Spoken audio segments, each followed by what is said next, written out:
At It my wasn't son's until wedding, much my new later that daughter-in-law I raised her glass and understood the said, impact "This of is the that fat moment. pig It we have to put changed up with." everything, She absolutely introduced me everything. to her rich family. I remember the first time I Laughter saw this rippled through the place. table, It was sharp and snowing bright like outside, glass much like about to today, crack. and the I didn't warmth just move. drew me in. I didn't I even never blink. thought I'd find this My kind of suit was peace. old, my tie a It little changed faded, the one my everything for late my wife once family chose for and me. me. Then I'm her just so father turned to grateful. look at me, and the color drained from his face. His hand froze mid-toast. "Yuko," he whispered. "You're Robert Sullivan from Summit Investments." And just like that, the room fell silent. They called me invisible for years, which turned out to be great preparation for what was coming. If you're watching this video, please give it a like, subscribe to the channel, and tell me in the comments where you're hearing my story of revenge. I want to know how far it's gone. For a heartbeat, the orchestra kept playing as if nothing had happened, the violinist sliding into a note that trembled in the air and went nowhere. A waiter paused beside our table holding a tray of sparkling wine that jittered in its flutes. The chandeliers over the Westmont Pavilion threw rings of light across polished marble. I felt it all as if through glass. Victoria still smiled into her raised glass, expecting another round of laughter, something easy and cruel. Her friends leaned forward, the way people do when they think they are in on a joke. I lifted my own glass so the ceremony masters would not rush in to rescue me. The tie at my throat carried the faint scent of cedar from a drawer that had been closed for years. Emily had picked this tie for an anniversary dinner at a small restaurant with gingham curtains and a piano that was always a little out of tune. I remembered her fingers making a quick knot and smoothing it against my shirt with a smile that said, "Wear this when you need reminding." I felt the knot now and let the memory do its quiet work. Victoria lowered her glass first when she noticed her father had gone pale. Edward Sterling was a man who wore his suits like armor and who liked being the loudest person in any room. He was not loud in this one. He stared at me, then at his daughter, then back to me as if the lights had suddenly shifted and shown him a shape he had missed. The orchestra lead flicked a hand and the music softened.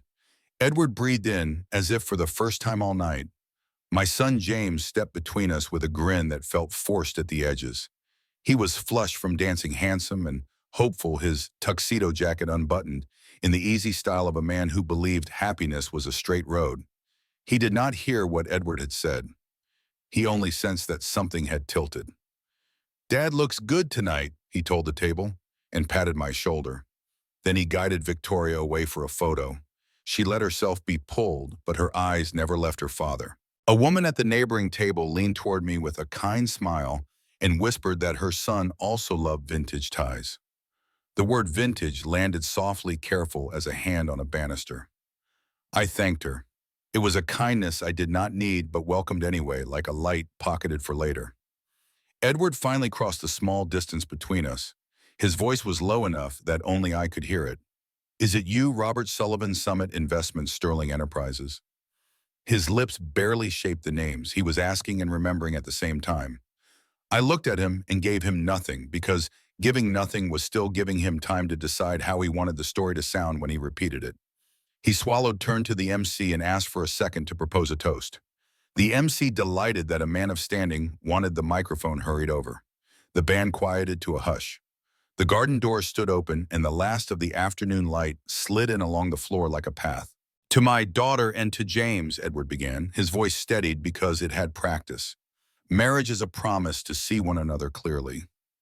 It is also a promise to care for the families that raised us." He raised his glass and glanced at me as if the next line had been written on my face, and he was deciding whether to read it aloud. Then he cleared his throat and finished with something safe about health and long lives. The applause felt off-tempo. People clapped because they had been taught to clap when a microphone stops. Victoria drifted back to her father with a whisper that carried further than she intended. "What was that? Did you forget your line?" Edward did not answer. He kept watching me with that look of recognition that men wear when a deal from their past steps out of the shadows and takes a chair at their table.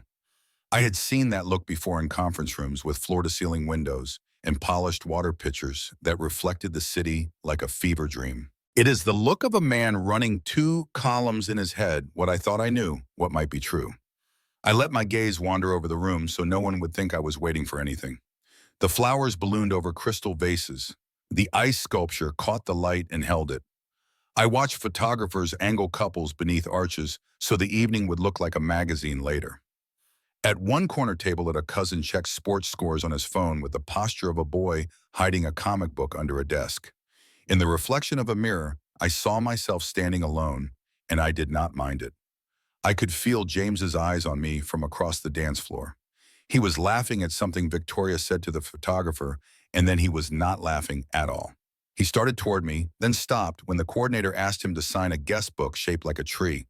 His pen scratched leaves for names while he looked up at me again. I lifted 2 fingers, and he smiled without ease. Victoria decided the room needed rescuing, and did it the way she rescued every conversation that drifted away from her. She slid an arm around Edward and brought him into a new knot of guests where she could control the light. She introduced me again with a sugary brightness that did not quite stick. "This is my father-in-law. He is retired. He keeps things simple." She let the word simple sit with a small smirk. No one laughed this time. People can smell a second cruelty. It never tastes as fresh as the first. Edward did not laugh either. He said nothing about retirement. He watched me the way a diver watches the surface before deciding how deep the water goes. He excused himself from his own daughter and walked toward the terrace. I followed a minute later because the room needed air. Outside, the night had settled over the hills like a quiet animal. The estate stretched into dark lawns where lanterns burned in tidy lines. Crickets sang in the hedges. The sky wore a ribbon of cloud that looked stitched by hand. Edward waited by the railing with one hand flat on the stone. His glass stood untouched. I stepped beside him and let the silence do what it is best at. He spoke first. "They called you the Invisible Man back then," Edward said quietly, not looking at me. "The one who stood in the shadows while others took the spotlight." I nodded, watching the distant lights of the valley below. People rarely notice what they don't expect to see. But I knew, Edward continued, finally turning to face me. "I always knew that those who truly hold power often stand in darkness." The wind shifted, bringing the scent of gardenias from the garden below. Far away, a car's headlights traced the winding road up to the estate, another late guest arriving to celebrate a union built on appearances. "I didn't recognize you at first," Edward admitted. "You've changed, thinner, older." "Grief does that," I said simply. He nodded, understanding, passing between us like a current. "Your wife, I remember the announcement." I felt a familiar tightness in my chest whenever Emily was mentioned. 5 years had passed since cancer took her, but time had only changed the shape of the absence, not its weight. "Why?" Edward asked finally. "Why the charade? You owned half of California. Summit Investments was poised to become one of the largest financial institutions on the West Coast before you suddenly disappeared from public view. And now you're here playing the part of a retired nobody." I considered my answer carefully. In the distance, the orchestra began a new song, the notes floating out to us like messengers. "I wanted my son to marry for love, not money," I said finally. "After Emily died, material things lost their meaning. I stepped back from Summit, liquidated my personal holdings, simplified my life. James grew up knowing me as his father, not as a financial titan." Edward's face showed disbelief. "And you never told him. Your own son doesn't know who you really are." "He knows who I am," I corrected. "He just doesn't know what I owned." Edward shook his head, incredulous. "Your son married my daughter thinking he was getting a humble in-law while she thought she was marrying into modest means." His laugh was hollow. "What an interesting predicament." I watched him calculate implications, consequences, opportunities. Edward Sterling had always been a man who measured every situation by what could be gained. "Does Victoria know who I am?" I asked. "No," Edward replied. "She was too young when our companies crossed paths, and she's never been interested in the family business history." The doors to the terrace opened, spilling light and music onto the stone where we stood. James emerged, his face concerned as he approached.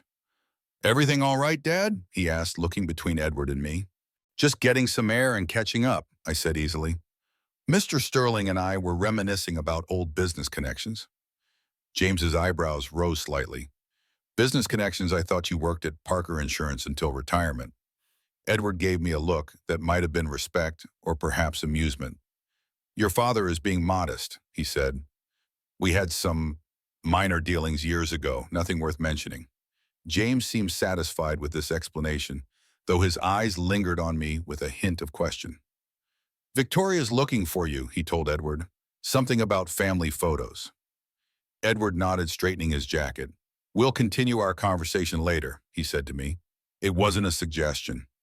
After they left, I remained on the terrace alone. The watch in my pocket, Messi, Emily's last gift to me, ticked steadily against my hip. The same watch that had counted the seconds of board meetings where I'd authorized acquisitions worth billions, including Sterling Enterprises when Edward had over-leveraged his company to the brink of collapse. I had saved his company, but made him answer to shareholders. He had never forgiven me for that.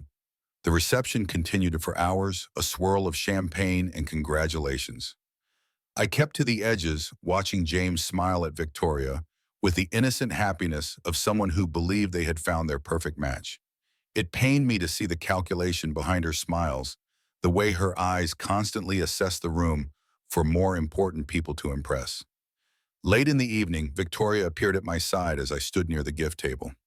"You're very quiet, Mr. Sullivan," she said, her voice honey-sweet in a way that did not reach her eyes. "I hope you're enjoying the celebration." "It's beautiful," I replied. "James looks happy." She smiled, touching the diamond pendant at her throat, a wedding gift from her father that probably cost more than the annual salary James believed I had earned. "We're going to build an amazing life together. I have so many plans for us." I nodded, not doubting that for a moment. Victoria Sterling had been planning her ascent since childhood, from what I'd heard. The daughter of a man who had lost his empire and rebuilt a smaller kingdom, she had been raised to aim higher. "James mentioned you're retired from insurance." She continued, studying me. "It must be peaceful." "Very," I agreed. "I find value in simplicity now." Her eyes flicked over my worn suit, the scuffed shoes that had seen too many years. "Well, don't worry about James. I'll make sure he achieves his potential. He's too talented to waste away in that small architecture firm." I felt a flare of protective anger. James loved his work designing sustainable community buildings. It wasn't lucrative, but it fulfilled him. "My son finds great satisfaction in his profession." Victoria laughed lightly. "Of course he does, but everyone wants to grow, to do more." She leaned closer. "Between us, Daddy has connections that could put James's designs in front of major developers. The right kind of developments, the profitable kind." "I see," I said, understanding completely. Victoria saw James as clay to be molded, a career to be redirected toward her vision of success. "Just think," she continued, oblivious to my thoughts. "In a few years, he could be designing luxury high-rises instead of those community centers he's so fond of. Wouldn't that make you proud?" Before I could answer, James appeared, sliding his arm around Victoria's waist. "What are you two conspiring about?" he asked, smiling. "Your father and I were just discussing your bright future," Victoria said, kissing his cheek. James looked at me with warm eyes. "Dad's always been my biggest supporter. He taught me that success isn't measured by the size of your bank account, but by the impact of your work." Victoria's smile tightened almost imperceptibly. "Of course, but impact and prosperity aren't mutually exclusive, darling." As they moved away to greet more guests, I watched them go with a growing sense of unease. The marriage that had just begun was built on foundations more fragile than either of them realized. Later that night, as the reception wound down, Edward found me again. "We need to talk," he said, his voice low and urgent. "Privately. Tomorrow morning, my office. I'll text you the address." "I know where Sterling Enterprises is located, Edward," I replied quietly. I did own it for a time. His face hardened. 9 o'clock. Don't be late." After the newlyweds had departed in a shower of rose petals and cheers, I returned to my hotel room. It was a modest accommodation far from the luxury suites where the Sterling family and their distinguished guests were staying. I removed Emily's watch from my pocket and placed it on the nightstand, its gentle ticking, a reminder of promises kept and broken. I hadn't expected the past to resurface quite so dramatically. For 7 years since Emily's death, I had lived quietly, my vast fortune mostly converted to anonymous charitable foundations. James believed I had retired from a middle management position with a modest pension. He had no idea that his father had once controlled an investment empire that had shaped the skyline of 3 major cities. I had wanted him to grow up normal, unburdened by wealth and its accompanying expectations. Emily and I had agreed on this approach from the beginning, raising him in a comfortable but not extravagant home, sending him to good schools but not elite ones.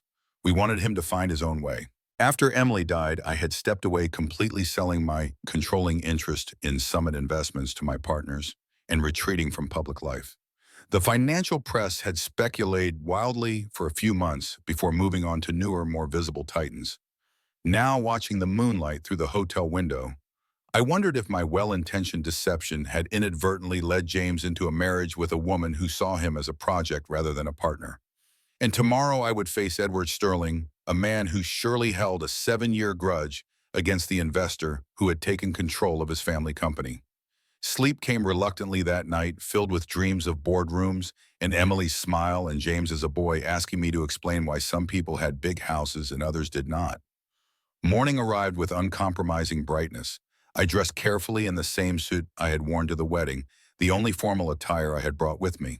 In the mirror, I saw a man in his early 60s, gray at the temples, lines etched around his eyes, wearing clothes that suggested comfortable retirement rather than hidden wealth. The disguise had become the reality in many ways. Sterling Enterprises occupied the 15th floor of a glass tower downtown. I took a taxi, declining the hotel's offer to call a car service. Old habits of inconspicuousness died hard. The lobby was all marble and mahogany, with a security desk that required visitor badges.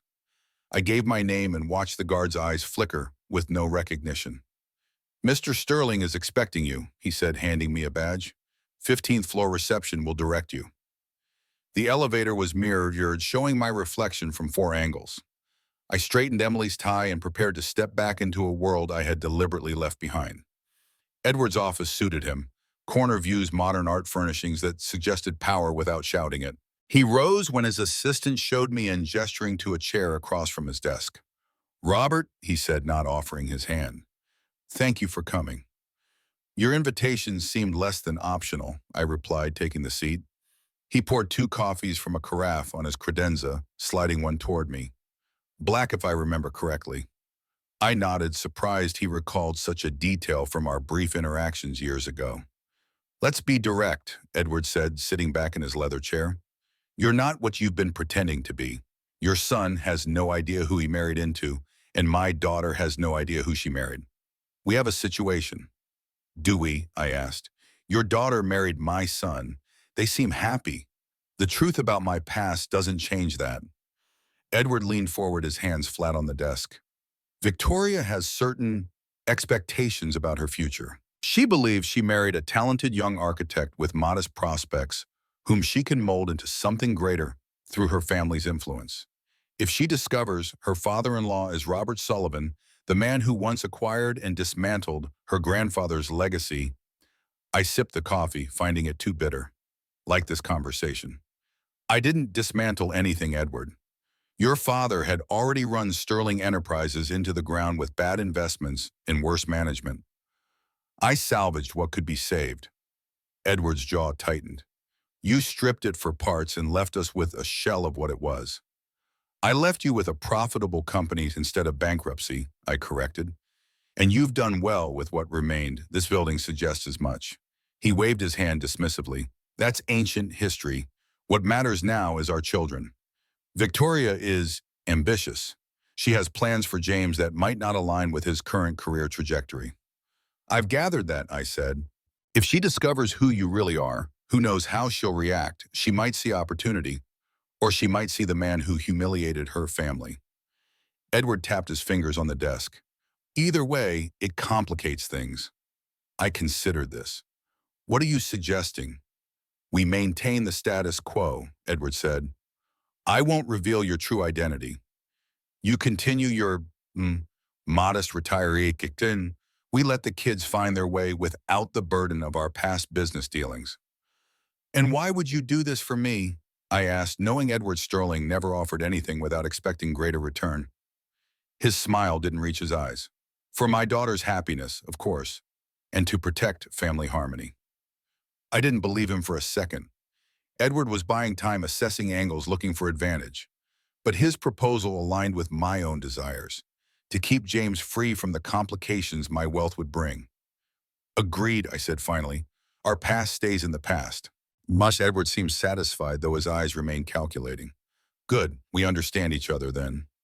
As I stood to leave, he added, They called you the Invisible Man, but I always saw you Sullivan. Even when you were standing in the shadows, I knew you were the one pulling the strings. I paused at the door. Sometimes the most powerful position is the one no one notices. Indeed, Edward replied, and sometimes those who seem to have nothing are the ones you can't take anything from. I left his office with the certainty that our truce was temporary at best. Edward Sterling was not a man who forgave or forgot. He was planning something, and I needed to be prepared. The next few weeks passed quietly. James and Victoria returned from their honeymoon in the Maldives, a wedding gift from her parents, and settled into their new life. They purchased a home in an exclusive neighborhood far beyond what James's architectural salary should have afforded. When I visited, Victoria made a point of showing me every expensive fixture and designer furnishing, watching my face for signs of impression or envy. James's firm is considering him for a partnership track, she told me over dinner one evening. But I've been introducing him to Daddy's developer friends. They're very interested in his sustainable design concepts. For the right projects, of course. James looked simultaneously proud and uncomfortable. It's just preliminary discussions, Dad. Nothing's changing right away. Your work has always spoken for itself, I reminded him. Make sure any new direction still lets you sleep at night. Victoria's smile cooled slightly. Everyone has to grow beyond their comfort zone, don't they? James has such potential. I watched my son's face, carefully seeing the subtle tension that hadn't been there before the wedding. Victoria had begun the process of reshaping him, and he was only partially aware of the transformation being attempted. After dinner, while Victoria was taking a call, James and I stood on their expansive deck overlooking the city lights. "Are you happy, son?" I asked quietly. He seemed startled by the directness of the question. "Of course, why wouldn't I be? We've got this amazing house. Victoria's family connections are opening doors I never thought possible." "That's not what I asked," I said gently. James fell silent, looking out at the view. "It's an adjustment," he finally said. "Victoria has big dreams, sometimes bigger than mine. But marriage is about compromise, right, Dad? You've always lived so contained. Don't you ever wish you'd aimed higher?" The irony almost made me laugh. I aimed exactly where I wanted to, I told him, and hit the target that mattered most to me. "Family," James nodded. "I know that's always been your priority. Mine too. But Victoria says we can have everything. Family and success." I placed my hand on his shoulder. "Just make sure you're defining success, not having it defined for you anytime." He looked at me with the same thoughtful expression he'd had as a boy when trying to understand complex ideas. "Victoria's father asked some odd questions about you last week." My pulse quickened slightly. "Oh, yeah, about your time at Parker Insurance. Positions you held, people you worked with. It seemed specific." "What did you tell him?" I asked, keeping my voice casual. James shrugged. "Just what I know. That you were in management, worked hard, saved carefully. The usual dad stuff." He laughed. "I think he was surprised someone could retire comfortably on an insurance salary." I told him you were always good with investments. If only he knew how good. "Edward is just getting to know his daughter's new family," I said. Natural curiosity. Victoria rejoined us, then sliding her arm possessively through James's. "Daddy's having a small gathering next weekend for some business associates. He specifically requested you both attend." Her eyes met mine with a challenge I couldn't quite decipher. Something had changed. I wondered if Edward had decided our agreement was no longer convenient. "I'm not much for business gatherings," I demurred. "Oh, but Daddy insists," Victoria said, her tone leaving no room for refusal. "He says he wants to get to know you better. Family is so important to him." The subtle emphasis on family sent a warning through me. Edward Sterling was making a move in whatever game he was playing. "Then of course I'll come," I said, smiling pleasantly. That night in my small apartment across town, I sat on the balcony with Emily's watch in my hand. The modest space was all I needed. 2 bedrooms, one converted to a home office, where I quietly managed the charitable foundation I had established in Emily's name. My neighbors were teachers, nurses, small business owners, people who worked hard and lived within their means. I had found peace among them. "What would you do, Em?" I whispered to the night air. She had always been my moral compass, the one who reminded me that wealth was a tool, not an identity. The watch ticked steadily in my palm, its rhythm unchanged by doubt or circumstance. Emily had given it to me on our last anniversary before her diagnosis engraved with words that had become my mantra: time reveals true value. Whatever Edward Sterling was planning, I needed to be prepared. The next morning, I made a call to an old associate, the only one from my previous life with whom I still maintained contact. Michael, I need information on Edward Sterling's current financial situation. Discreetly.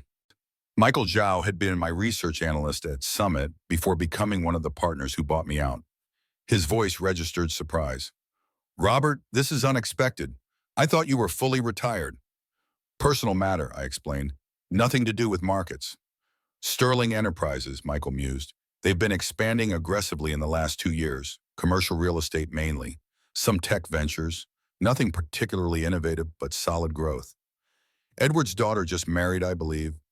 My son, I said quietly. The silence on the other end spoke volumes. I see, Michael finally responded. That complicates things. Just the financial picture, Michael. No deep dive. I'll see what I can find, and he promised. For what it's worth, Robert, the market misses your insight. Summit hasn't been the same without your steady hand. After we hung up, I spent the morning reviewing the Emily Sullivan Foundation's recent grants. We had funded medical research educational opportunities for underprivileged students in community development projects, including, ironically, one that James's firm had designed before I recused myself from that particular vote. The foundation operated with a substantial endowment, a significant portion of my fortune, managed conservatively to ensure perpetual support for its causes. The remainder of my wealth was similarly structured with trusts and investments designed for long-term stability rather than growth. I had more than I could ever spend, all hidden behind layers of privacy structures that even James didn't know existed. Michael's report arrived 2 days later via encrypted email. Edward Sterling's business expansion had been built on significant debt leveraging. Sterling Enterprises had secured several large loans for its recent acquisitions, betting on continued market growth. But there were concerning signs: cost overruns on major projects, slower than projected returns, and high executive compensation despite mediocre performance. In short, Edward Sterling was once again steering his company toward troubled waters, much as his father had done before him. The pattern seemed generational. Ambition outpacing prudence, appearance prioritized over substance. The weekend gathering at Sterling's estate arrived with perfect weather and my growing certainty that something significant was about to happen. The mansion was even more impressive in daylight than it had been during the wedding reception. Sprawling grounds, tennis courts, a pool that seemed to merge with the horizon. Old money architecture housing new money aspirations. Victoria greeted me with the artificial warmth she reserved for public appearances.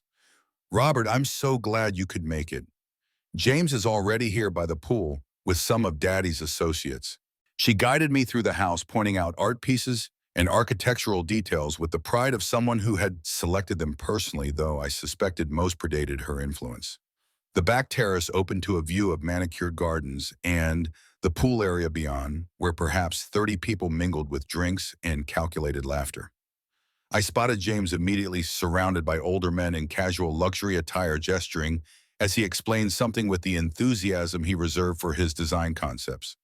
The men nodded with the polite interest of people evaluating a potential investment. Before I could join them, Edward appeared at my side. Robert, walk with me. It wasn't a request.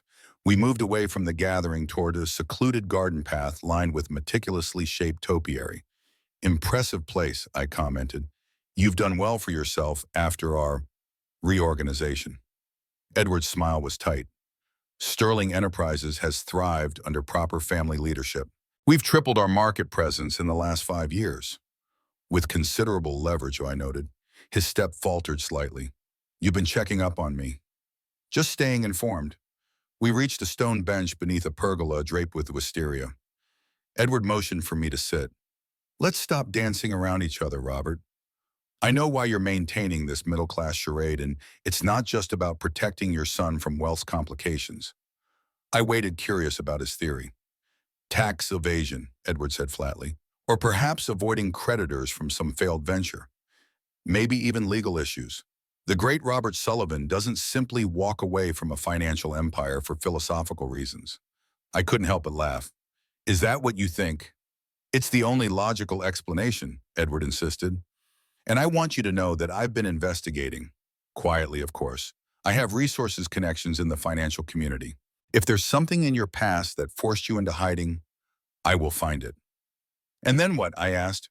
What's your end game here, Edward? He leaned closer. Victoria deserves the best. If her father-in-law is sitting on hidden wealth, or conversely hiding from financial ruin, she should know exactly what family she's married into. James too, for that matter. Don't you think your son deserves the truth? I considered Edward carefully. He had misunderstood everything about my situation, yet somehow stumbled onto the one leverage point that mattered. James is right to know the truth about his father. I'm not hiding from anything, I said finally. My financial affairs are in perfect order, fully compliant with all regulations. I chose simplicity because after Emily died, I recognized what truly mattered. Noble sentiments, Edward scoffed. But I don't believe you. Men like us don't walk away from power voluntarily. Men like you, perhaps, I corrected. Edward's face hardened. Here's what's going to happen. You're going to help James see the wisdom in joining the Sterling Enterprises development team. Victoria has been pushing him, but he's resistant. He respects you. A word from his dear old dad about the importance of growth and opportunity would go a long way. And if I don't, I asked, though I already knew the answer. Then perhaps I share my suspicions with James, plant enough doubt to make him start asking questions about who his father really is.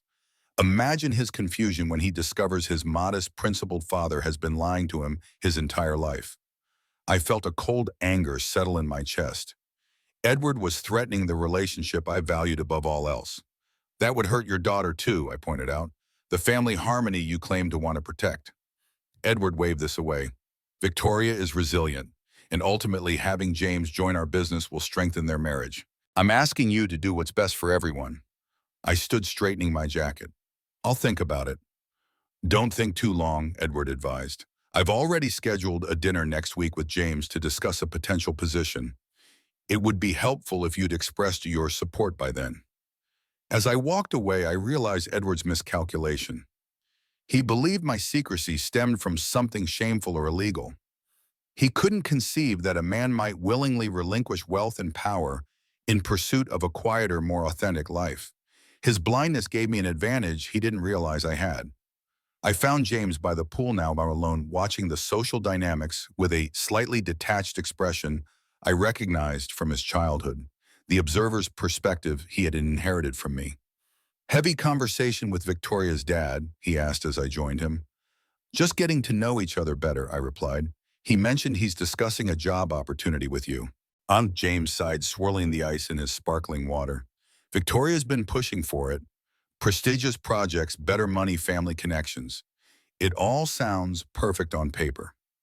But, I prompted, I'd be designing luxury developments instead of the community projects I believe in. Trading meaning for money. He looked at me earnestly. What would you do, Dad? I thought carefully about my response, aware of Edward watching us from across the terrace. I'd remember that every choice has a cost beyond the financial. Some prices aren't obvious until you've already paid them. James nodded slowly. That's what I've been feeling. Victoria doesn't understand. She keeps saying we can do good later after we've secured our position. Later is a dangerous word, I said quietly. It has a way of never arriving. My son looked at me with newfound appreciation. Sometimes I forget how wise you are, Dad.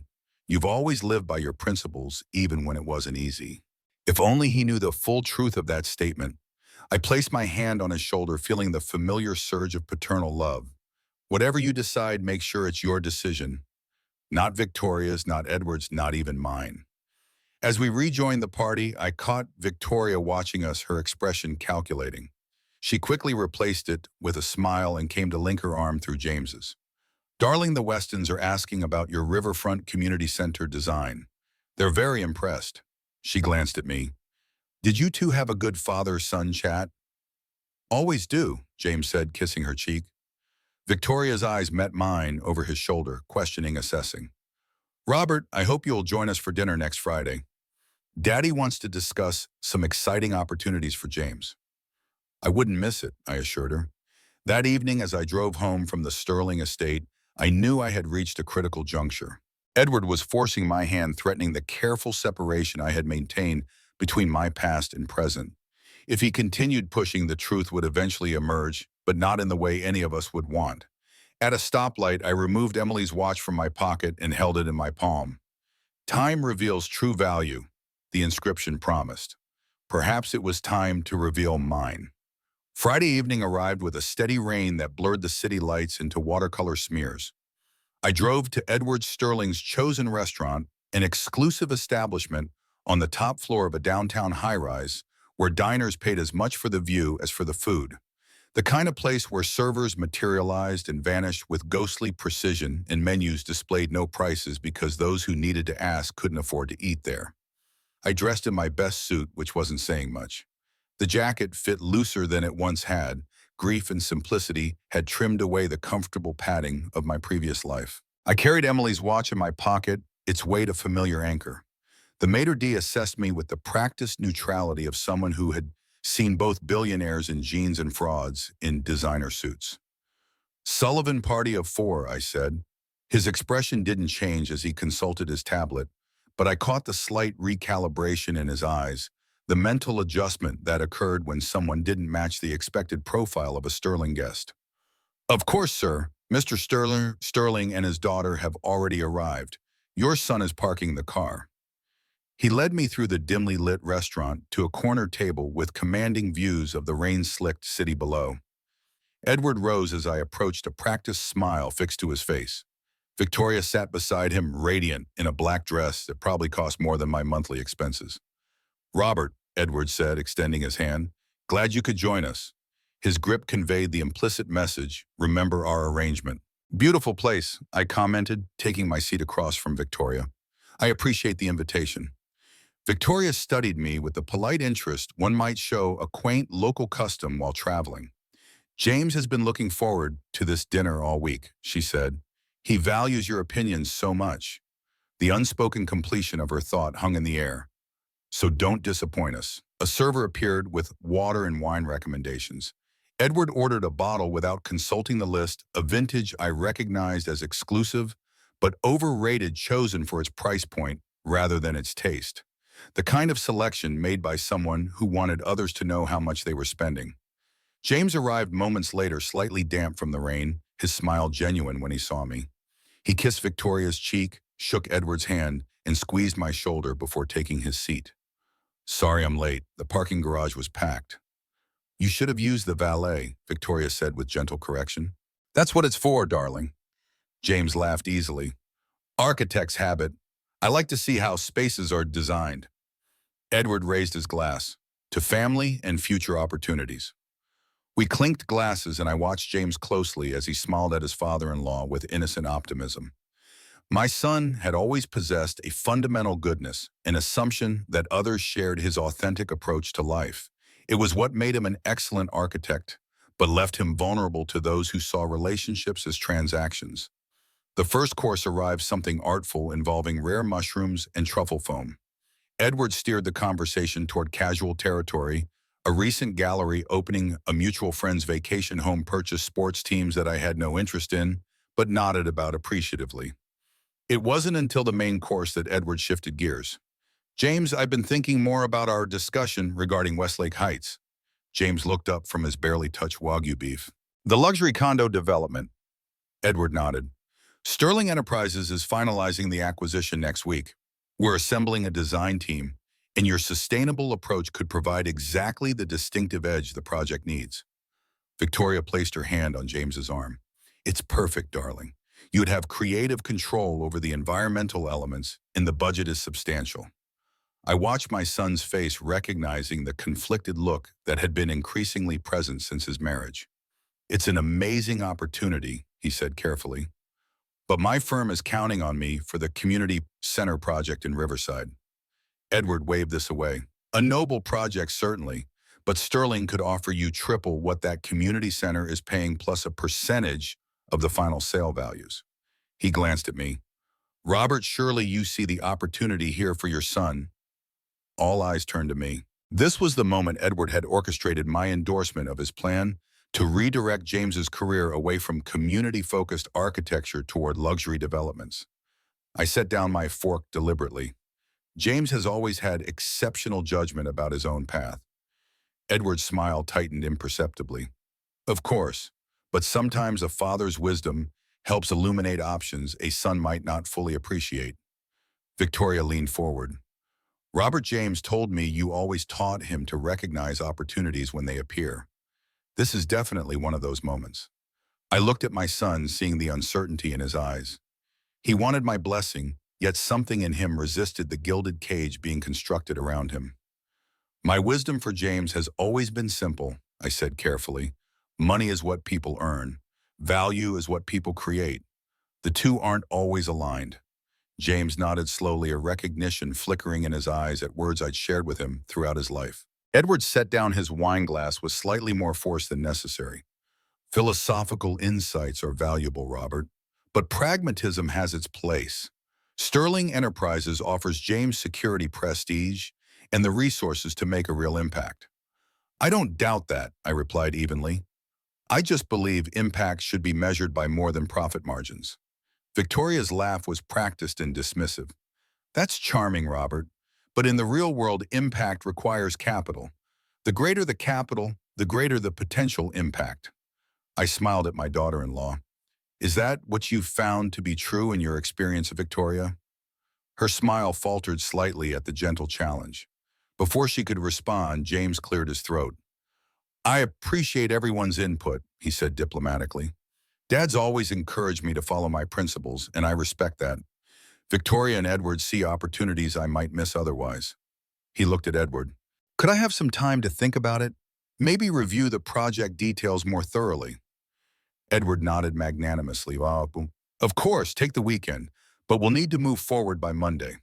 The rest of dinner progressed with superficial pleasantries. Edward spoke of upcoming charity galas, and Victoria detailed renovation plans for their guest house. I contributed just enough to appear engaged while watching the subtle interplay between the three of them. Edward's calculated control, Victoria's aspirational alignment, and James's quiet uncertainty. When dessert arrived, some deconstructed confection that resembled modern art more than food, Edward excused himself to take a call. Once he was out of earshot, Victoria turned to me with a smile that didn't reach her eyes. Robert, I hope you understand we only want what's best for James. His talent deserves a bigger stage. I want what's best for him too, I replied. We just might define best differently. Her eyes narrowed slightly. Daddy mentioned you and he had some past business dealings. Nothing significant, of course, but he implied there might be some lingering friction. So Edward had begun planting seeds with his daughter. Interesting. Ancient history, I said lightly. Nothing that should affect your marriage or James's career decisions. Victoria studied me for a moment. You know, for someone who spent his career in mid-level insurance management, you have surprising presence in business conversations, almost as if you have more experience than your background suggests. The first direct probe. I met her gaze steadily. Insurance teaches you a lot about risk assessment. Some lessons carry over. James returned from the restroom, interrupting whatever Victoria had planned to say next. Edward reappeared moments later, signaling for the check with the discreet confidence of someone accustomed to others handling details. Robert, we should get together for lunch next week, Edward said as we waited for our coats. Just the two of us, continue our discussions. I'd enjoy that, I lied politely. Outside, the rain had stopped, leaving the streets shining under the lights. James offered to drive me home, but I declined, claiming I wanted the walk to aid digestion. The truth was, I needed time to think. I waited until they had all driven away before pulling out my phone and making a call. Michael, it's Robert. I need to accelerate our research on Sterling Enterprises, particularly any projects in the development pipeline. Already on it, Michael responded. What's your timeline? Yesterday, I said, watching the taillights of Edward's Bentley disappear around a corner. And I need something else. Contact Maxwell Reed at the Journal. Tell him I'm calling in that favor from 2015. Michael's surprise was evident even through the phone. Reed, the investigative reporter. Robert, are you sure that's the direction you want to go? Not yet, I admitted, but I need options. Edward Sterling is forcing my hand. Understood. I'll have something for you tomorrow. I walked home through the quiet streets, the city sleeping around me, as I considered the chess match I'd been drawn into. Edward was moving his pieces into position, using Victoria to pressure James, using James to leverage me, using his corporate resources to investigate my past. He believed he held the advantage because he thought he understood my motivations. But Edward was playing a game without knowing all the rules. The next morning, I reviewed Michael's expanded report on Sterling Enterprises over coffee on my small balcony. The data confirmed my suspicions. Edward's aggressive expansion had left his company overextended. Several major projects were behind schedule and over budget. The Westlake Heights development, the one he was pushing James to join, was particularly troubled. The land had environmental issues that previous assessments had minimized, and construction costs were projected to exceed initial estimates by nearly 30%. Edward needed James not just as a prestigious architectural name to attract luxury buyers, but specifically for his expertise in sustainable design to solve problems the project was already facing without publicly acknowledging the issues. My phone buzzed with a text from James.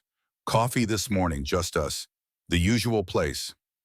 Our usual place was a small cafe equidistant between our homes, a modest establishment with excellent pastries and no pretension. I arrived to find James already there, 2 coffees on the table. He looked tired.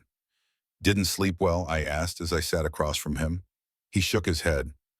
Victoria and I had a long discussion after dinner last night about the Sterling Enterprises offer, among other things. He rotated his coffee cup slowly. She doesn't understand why I'm hesitating. From her perspective, it's the obvious next step in my career. And from your perspective, James sighed, running a hand through his hair. It's complicated. The money is incredible. The resources would be beyond anything my current firm can offer. And Victoria's right that luxury developments can incorporate sustainable elements that might eventually filter down to more affordable projects. But, I prompted gently, but I got into architecture to create spaces that serve communities, not to design playgrounds for the wealthy. He looked up at me. You remember my graduate thesis, Accessible Design for Underserved Neighborhoods? I nodded. You were passionate about it. I still am.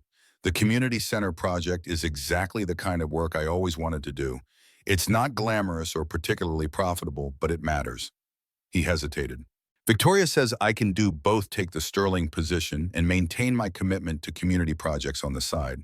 But I'm not sure that's realistic. Time has a way of aligning with financial incentives, I observed. James nodded slowly. That's what I'm afraid of. He took a sip of coffee. Dad, what do you know about Edward Sterling? Really know, I mean. The question caught me off guard. What makes Yo ask? Something feels off. The way he talks about you, there's this undercurrent. And Victoria mentioned he's been asking questions about your career, your finances. I chose my words carefully. Edward and I had some professional interactions years ago. Nothing significant, but enough that we have certain impressions of each other. James studied me with the perceptive gaze he'd had since childhood. You're not telling me everything. No, I admitted. I'm not. He seemed taken aback by my honesty. Why, sir? Because some stories are only useful when they're fully told at the right time. I reached across the table and placed my hand on his. James, I've never lied to you about anything that matters. But there are parts of my past that I've kept private because they weren't relevant to the life we built. And now they might become relevant. I met his eyes steadily. If they do, I promise I'll tell you everything. But for now, I need you to trust that whatever decision you make about Sterling Enterprises should be based on what you want for your future, not on any history between Edward and me. James was silent for a long moment. Victoria thinks I should talk to her father's lawyer about the prenuptial agreement. This was unexpected. What about it? She thinks it's unfair, that my potential future earnings aren't adequately considered. He looked uncomfortable even discussing it. She wants it revised now that circumstances are changing. So Victoria was already positioning for greater financial entanglement. What do you think? I think I didn't marry her for money, James said simply, but she seemed suddenly very focused on it. The bells above the cafe door chimed as new customers entered. James glanced at his watch. I should go. I promised Victoria I'd meet her at the country club for brunch with her friends. As we stood to leave, he hesitated. Dad, whatever it is between you and Edward, be careful. Victoria mentioned he has investigators looking into your background. Something about ensuring the family's security. My stomach tightened. Thank you for telling me. I told Victoria it was ridiculous, that you've always been exactly who you appear to be. His eyes searched mine.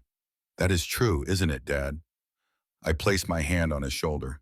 I've always been your father first. Everything else is secondary. He nodded, seemingly satisfied with this non-answer. We parted with a brief hug, and I watched him walk to his car. My son caught between worlds trying to navigate contradictory expectations. When I returned home, I had a voicemail from Edward Sterling. Robert, let's not play games. I know you're advising James against the position with Sterling Enterprises. Perhaps you've forgotten our conversation. I'd hate for certain investigations to accelerate. Call me. The threat was thinly veiled. Edward was growing impatient. I deleted the message and made a call of my own. Maxwell Reed speaking. Maxwell, it's Robert Sullivan. A pause, then a low whistle. The ghost returns. Industry rumors said you'd either died or moved to a monastery in Tibet. Neither, as it turns out. I need information discreetly about Sterling Enterprises and its current financial position. Reed's journalistic instincts engaged immediately. Interesting timing. I've been hearing whispers about liquidity problems. Overextension in the commercial real estate market. Nothing I can verify yet. What would you need for verification? Documents, internal projections, loan agreements, the usual smoking guns. He paused. Why the interest, Sullivan? I thought you'd walked away from the financial world. Personal matter, but if there's a story there, there's always a story, Reed said, especially when companies built on image start to crack. Give me something concrete, and I'll run with it. I'll be in touch, I promised. I spent the afternoon reviewing the Emily Sullivan Foundation's portfolio. The foundation operated independently with a respected board and transparent governance. My role was deliberately limited to prevent any appearance of impropriety. But as founder, I maintained certain privileges, including access to investment decisions. I called a board member I particularly trusted, Dr. Elaine Chen, a former colleague of Emily's from her university days. Robert, this is unexpected. Is everything all right? Just doing some financial planning, I said. I'm considering making an additional contribution to the foundation, substantial enough that I wanted to discuss investment strategies first. Of course, the board would welcome additional funding for our programs. We've had more qualified applicants than we could support this year. Actually, I was thinking about diversifying our investment approach, perhaps looking at commercial real estate. Elaine was silent for a moment. That would be a departure from our current strategy. The board has preferred stable conservative investments. What about targeted investments, specifically in projects with proven community benefit and strong environmental commitments? Those align with our mission, she acknowledged, but we'd need thorough due diligence. Commercial real estate can be volatile. Indeed it can, I agreed, especially when developers overextend themselves. After finishing the call, I sat on my balcony watching the sunset paint the city in golden shadow. The chess match with Edward Sterling was entering a critical phase. He was threatening to reveal my past to James, believing this would pressure me into supporting his plans for my son's career. But Edward still didn't understand what game we were really playing. My phone rang again. James, Dad, something strange just happened. A woman approached me at the club, said she was a financial reporter working on a story about Sterling Enterprises, asked if I knew anything about their Westlake Heights development or their current debt structure. I straightened in my chair. What did you tell her? Nothing, of course. I told her I was just the son-in-law and suggested she contact their media relations department. James sounded concerned. The thing is, she specifically mentioned you, asked if Robert Sullivan was still advising me on my career decisions. How would a random reporter know about our private conversations? What was her name?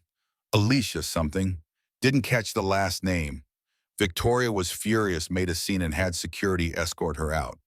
This wasn't my doing. Reed wouldn't have moved so quickly or clumsily. Dad, are you still there? Yes, sorry, just thinking. I chose my words carefully. James, there may be more going on with its Sterling Enterprises than Edward has shared with you, Before you make any decisions about joining their team, you might want to do some due diligence of your own. What kind of due diligence? He asked, confusion evident in his voice. The kind any professional would do before joining a new venture. Ask to see the financials for the Westlake project. Request the environmental impact studies. Basic due diligence. Victoria will think I don't trust her father. It's not about trust. It's about making informed decisions. There was a long pause. Dad, what do you know that you're not telling me? I know that rushing major life decisions rarely ends well, I said. Take the weekend to think like Edward suggested, but make sure you're thinking with complete information. After we hung up, I sat in growing darkness considering the implications of the reporter's approach. Either it was a remarkable coincidence or someone else was investigating the Sterling Enterprises. Either way, events were accelerating beyond my control. Monday morning arrived with a text from James. Meeting with Edward at 10. Still haven't decided. Could use your perspective. I called rather than texting back. Want to grab breakfast? Can't. Victoria has us scheduled for a tour of the Westlake site this morning. But I could use some fatherly wisdom. I could hear the tension in his voice. What's on your mind, Amashma? I tried to do what you suggested, asked Edward for more details about the project. The financials, environmental studies, that kind of thing. And he got defensive, said I should trust family that the details would be available once I signed on. James sighed. Victoria thinks I'm sabotaging the opportunity deliberately.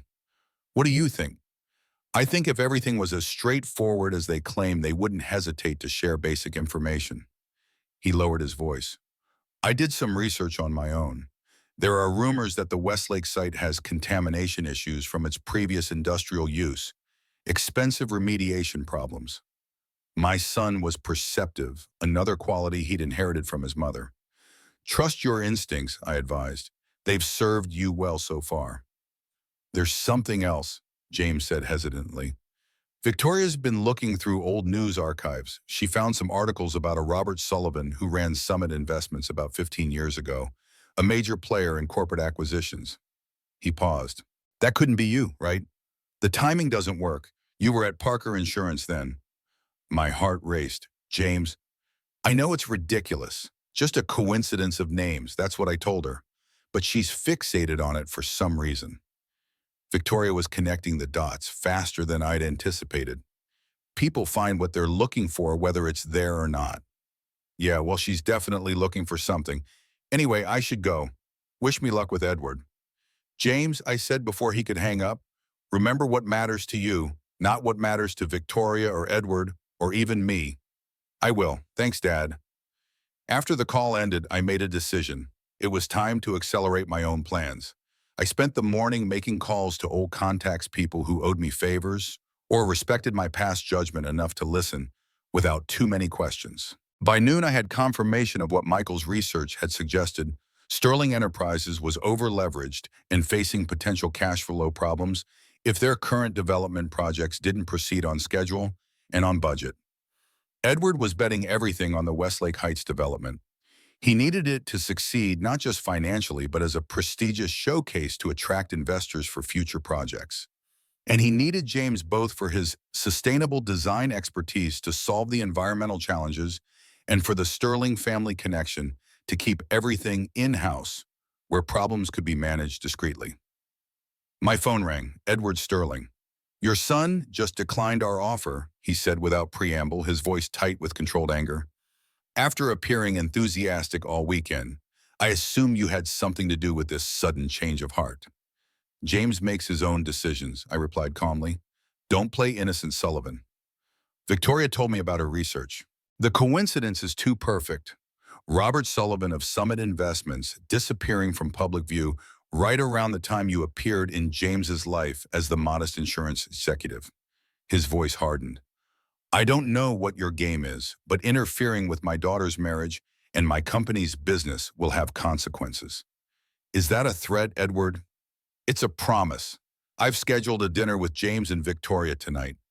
I intend to share my suspicions about his father's true identity and suggest he begin asking himself why a man of your supposed background can afford to subsidize his architectural principles.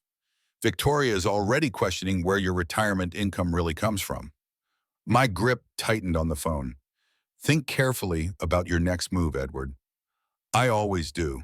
The question is whether you've thought through yours. The call disconnected. I sat motionless for several minutes weighing options. Edward had forced my hand. He was prepared to reveal half-truths about my past to James, enough to damage our relationship, but not enough to give my son the full context of my choices. My phone buzzed with a text from Michael. Documents from Sterling. Board meeting last quarter. Confirmed cash flow issues. Reed is interested. How do you want to proceed? I was composing a response when James called. Dad, can we meet now? His voice was strained. Of course. Where are you? The park near your apartment. I needed to walk, to think. I'll be there in 10 minutes. I found him sitting on a bench by the duck pond, staring at the water. His face was pale, his posture tense. He looked up as I approached, and the uncertainty in his eyes made my chest ache. Victoria's convinced I'm making the biggest mistake of my career by turning down her father, he said as I sat beside him. She doesn't understand why I choose a community center over the prestige of Westlake Heights. What did you tell her? That I didn't feel right about the project, that they were hiding something about the environmental issues. He shook his head. She thinks I'm being naive, that all development projects have complications and family takes care of family. I chose my words carefully. There's truth to that, but family shouldn't ask you to compromise your professional integrity. James turned to face me directly. Dad, Victoria asked me something strange. She wanted to know if you've ever given me money for my community projects, if you were some kind of secret benefactor. What did you say? That it was ridiculous, that you've always lived modestly on your insurance pension. He studied my face. That is the truth, isn't it? The moment had arrived sooner than I'd expected. I took a deep breath. James, there are things about my past, about our family, that I've never shared with you. Not because I wanted to deceive you, but because I wanted you to find your own path without the burden of certain expectations. His expression shifted from confusion to wariness. What are you saying? I never worked for Parker Insurance, I said quietly. That was a cover story, a simplified version of a much more complicated truth. James stared at me, his face a mixture of disbelief and dawning realization. Then who are you? Who are you? I was Robert Sullivan of Summit Investments. I built a financial firm that specialized in corporate acquisitions and restructuring. At our peak, we managed assets worth billions. The color drained from his face. That's not possible. We always lived normally, middle class. I went to public schools. By choice, I explained. Your mother and I decided before you were born that we wanted to raise you away from wealth's influence. We wanted you to develop your own values, find your own purpose. So our whole life together was a lie. His voice cracked slightly. No, I said firmly. Everything that matters was true. My love for you, the values I tried to teach you, the support for your dreams. I reached for his hand, but he pulled away. But you were secretly wealthy this whole time, while I worked summer jobs to pay for extras in college, while I took out student loans. You paid off those loans remarkably quickly after graduation, I said gently, with help from a scholarship fund that happened to take special interest in architecture students with your exact profile. Understanding dawned in his eyes.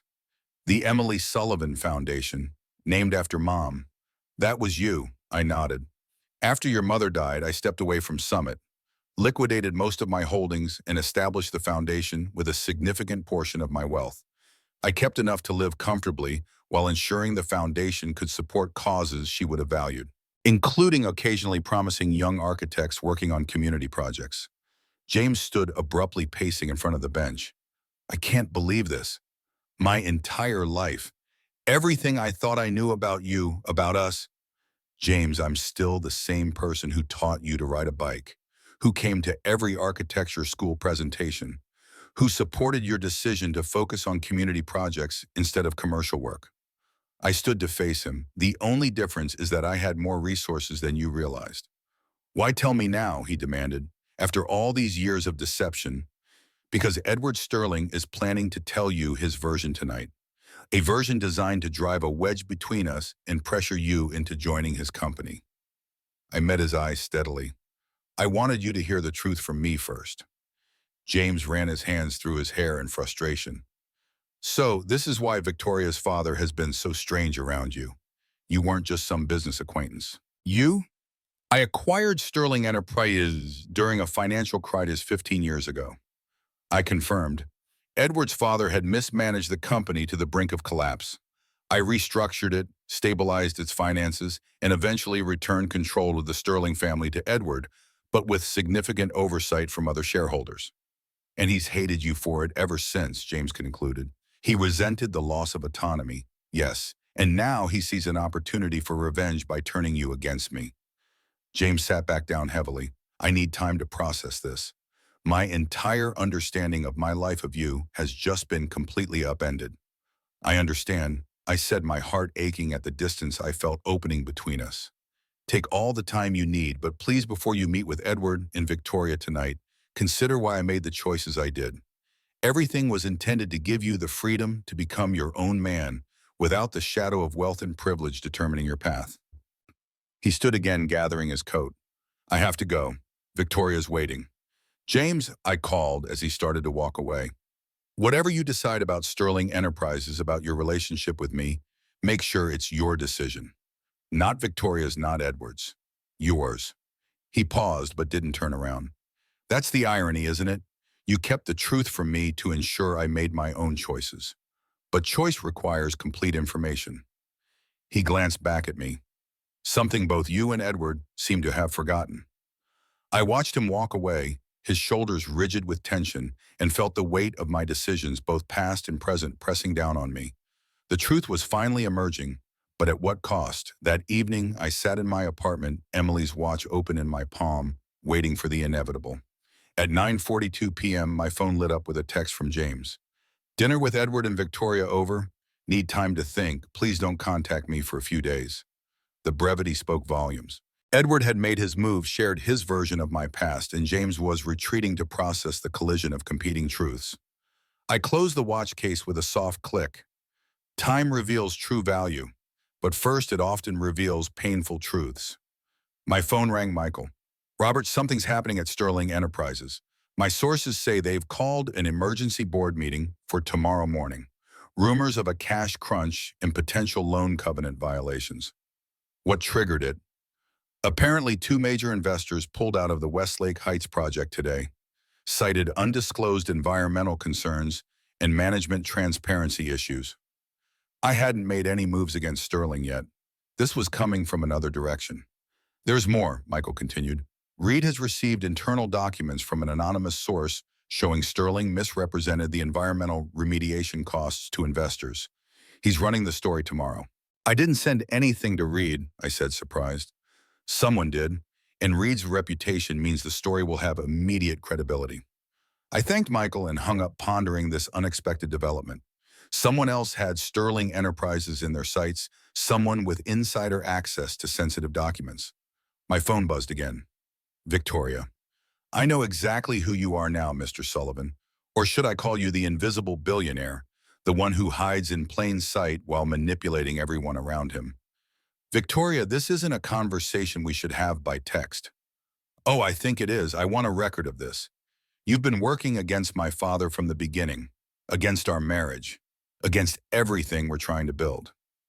That's not true. I've only wanted James to make decisions that align with his own values. His values are the ones you programmed into him while pretending to be something you're not. I took a deep breath. Victoria, whatever issues exist between your father and me, they shouldn't affect your marriage. That's rich coming from you. James just told me he needs space to think. He's checking into a hotel tonight instead of coming home. This is your doing. It's the natural result of learning his father has kept significant truths from him. He's processing complex emotions. Her response was immediate. Here's what's going to happen. You're going to call James and tell him you fully support his joining Sterling Enterprises. You're going to convince him that it's the best move for his career and our marriage. And you're going to do it tonight. Or I'll make sure he learns exactly how his precious community center projects have been secretly funded, How his father's foundation has been pulling strings behind the scenes, making him feel successful while actually controlling his career path. How everything he's proud of achieving has been manipulated by daddy's money. I felt a cold anger building. That would hurt James far more than it would hurt me. Then we understand each other. Fix this, Robert. Tonight. I set the phone down, my mind racing. Victoria was leveraging James's newly discovered vulnerability, the revelation that his achievements might have been invisibly supported by my wealth, to push him back towards Sterling Enterprises. But there was something desperate in her urgency, something that aligned with Michael's news about Sterling's emergency board meeting. Victoria wasn't just defending her vision for James's career, she was responding to a direct threat to her family's business interests. My phone rang again, an unknown number. Mr. Sullivan, this is Detective Martina Reyes, Financial Crimes Division. I'd like to ask you some questions about Sterling Enterprises and certain investment patterns we're tracking. The chess game had just gained another player. Detective Martina Reyes sat across from me in my modest living room, her posture professional but relaxed. She'd declined coffee, placed a small recorder on the table between us, and gotten straight to the point. Mr. Sullivan, we're investigating potential securities fraud and investor misrepresentation at Sterling Enterprises. Your name has come up in our background research. As a suspect, I asked calmly. She smiled slightly. As a person of interest, someone with historical knowledge of Sterling's operations. The SEC has received whistleblower documents suggesting Edward Sterling has been misrepresenting the financial health of his company to investors for at least the past year. I nodded, betraying nothing. And you believe I might have insights into this? You were once intimately familiar with Sterling Enterprises during your time at Summit Investments, before your early retirement. So the detective knew my background. I wondered how many others had made the connection that Edward and Victoria were so recently discovering. That was many years ago, Detective. I've been out of the financial world for quite some time. She studied me with practiced neutrality. 7 years, since shortly after your wife's passing. My condolences, by the way. Thank you. Mr. Sullivan, I'll be direct. We have reason to believe that Sterling Enterprises is facing a liquidity crisis they've concealed from investors. Their Westlake Heights development appears to have significant undisclosed environmental issues requiring costly remediation. She leaned forward slightly. The timing of certain investment withdrawals from the project suggests information may have leaked to select parties. We're trying to determine the source. And you think I'm involved in that leak? Are you clarifying? No, I said truthfully, though I'm not entirely surprised by the information. She nodded, making a small note in her pad. Your son James recently married Victoria Sterling. He was offered a position with Sterling Enterprises, which he declined yesterday. The timing is interesting. My son makes his own decisions. Of course. Detective Reyes closed her notebook. One more question. Have you been contacted by a financial journalist named Maxwell Reed recently? So they were tracking Reed's movements as well. He reached out, I acknowledged. We had professional dealings years ago. Did you provide him with any information about Sterling Enterprises? No. She seemed to accept this. If you do hear from Reed again, or if you come across any information relevant to our investigation, I'd appreciate a call. She slid her card across the coffee table. Sometimes people with nothing to hide still have something valuable to share. After she left, I sat in silence considering the rapidly evolving situation. Sterling Enterprises was under investigation. James knew the truth about my past, and Victoria was desperately trying to salvage both her marriage and her father's business interests. The chessboard had become crowded indeed. I called Michael. The Financial Crimes Division is investigating Sterling. I told him once he answered. They know about Reed's interest too. Michael whistled low. Things are moving quickly. Reed's article is scheduled to run tomorrow morning. Once it does, Sterling's stock will take a hit. Any word from James? Nothing yet, but I've been monitoring Sterling's situation.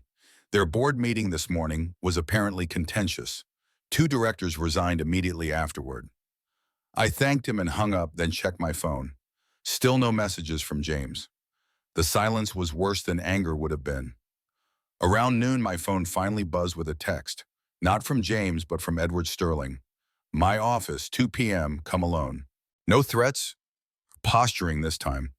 Interesting. Sterling Enterprises headquarters felt different as I walked through the lobby this time. The security guard's eyes lingered on me with something like recognition. The receptionist's smile seemed strained. Word was spreading.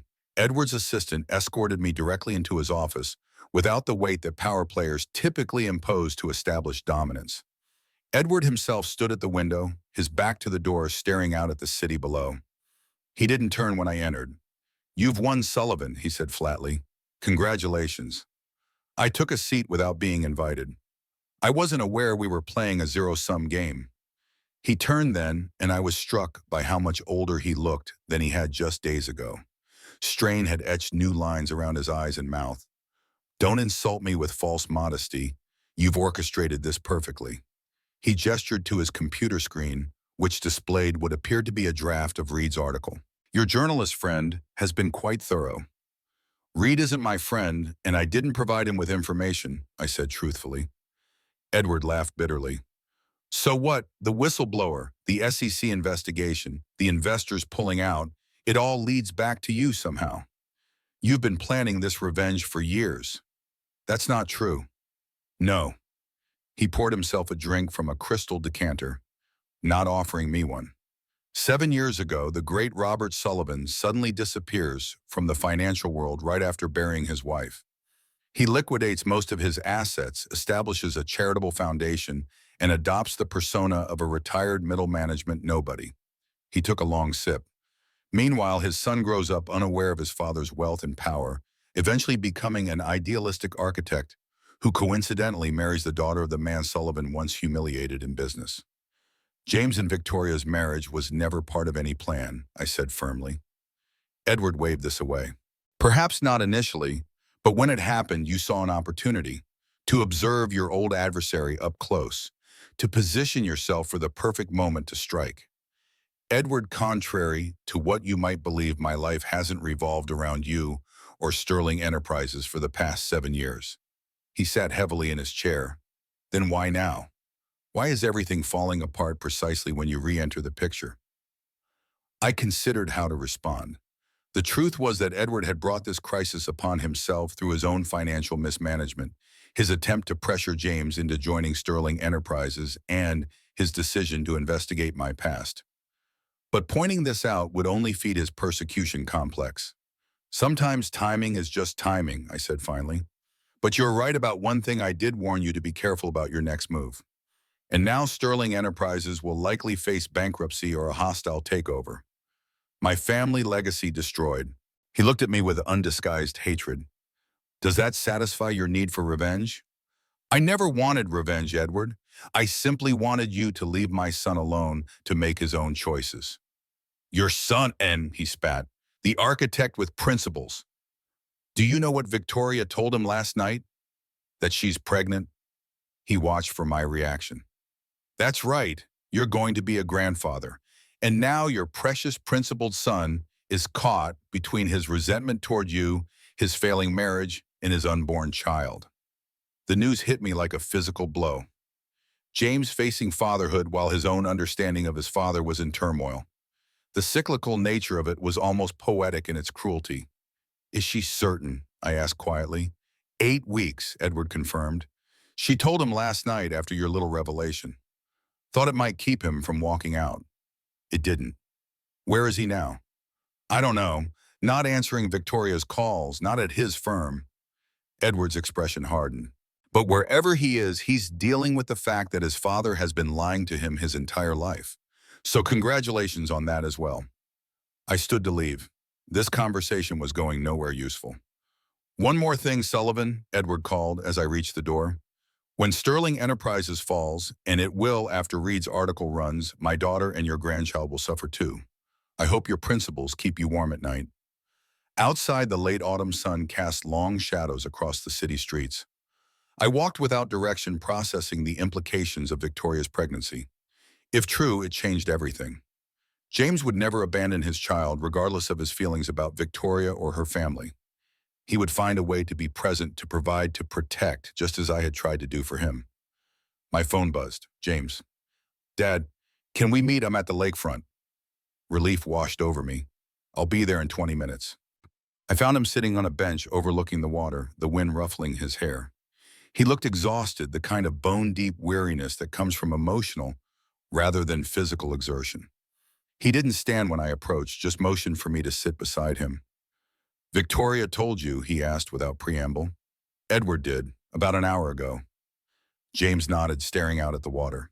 8 weeks, due in early summer. His voice was flat, emotionless. Perfect timing. "How do you feel about it?" He laughed without humor. "Which part?" "Becoming a father or discovering that everything I thought I knew about my own father was carefully constructed fiction." "Both, I suppose." James was quiet for a long moment. "I always wanted children. Just not like this. Not with all this chaos." "The circumstances aren't ideal," I acknowledged, "but a child has a way of bringing clarity to what matters. Like you found clarity when Mom got pregnant with me." There was an edge to his voice I'd rarely heard.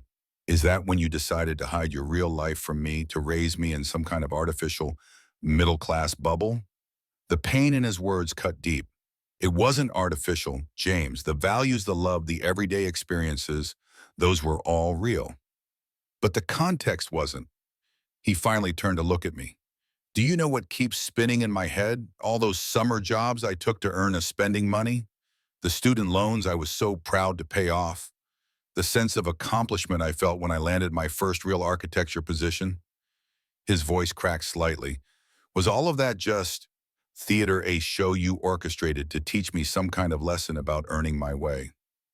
"No," I said firmly. "Those accomplishments were yours, entirely yours." "Were they?" James challenged. "Victoria showed me articles about the Emily Sullivan Foundation, about the grants it provides to promising young architects focused on community projects. That's not a coincidence, is it?" I met his gaze steadily. "The foundation has supported dozens of architects and projects over the years. But yes, your community center received a grant. I recused myself from the decision, but I didn't prevent the board from recognizing worthy work when they saw it." "So you were pulling strings, behind the scenes." "Supporting, not controlling," I corrected gently. "There's a difference." James ran his hands through his hair in frustration. "The point is, you never gave me the chance to decide for myself. You decided that wealth would corrupt me or burden me or whatever, so you just eliminated it from the equation. Without consulting me." "You were a child, James." "I haven't been a child for a long time," he countered. "Yet you maintained the fiction well into my adulthood, even after Mom died." The mention of Emily brought a familiar ache. "Your mother and I made those decisions together. After she passed, I saw no reason to disrupt your life with revelations that seemed unnecessary at the time." "Unnecessary?" James stood abruptly, pacing in front of the bench. "Dad, do you have any idea what Victoria and her father think this means? They believe you've been manipulating events all along, that you somehow orchestrated my marriage to Victoria as some long-game revenge against Edward Sterling." I frowned. "That's absurd." "Is it? Because from their perspective, it makes perfect sense. The mysterious billionaire who disappeared from public view suddenly reappears in their lives just as Sterling Enterprises begins facing financial troubles.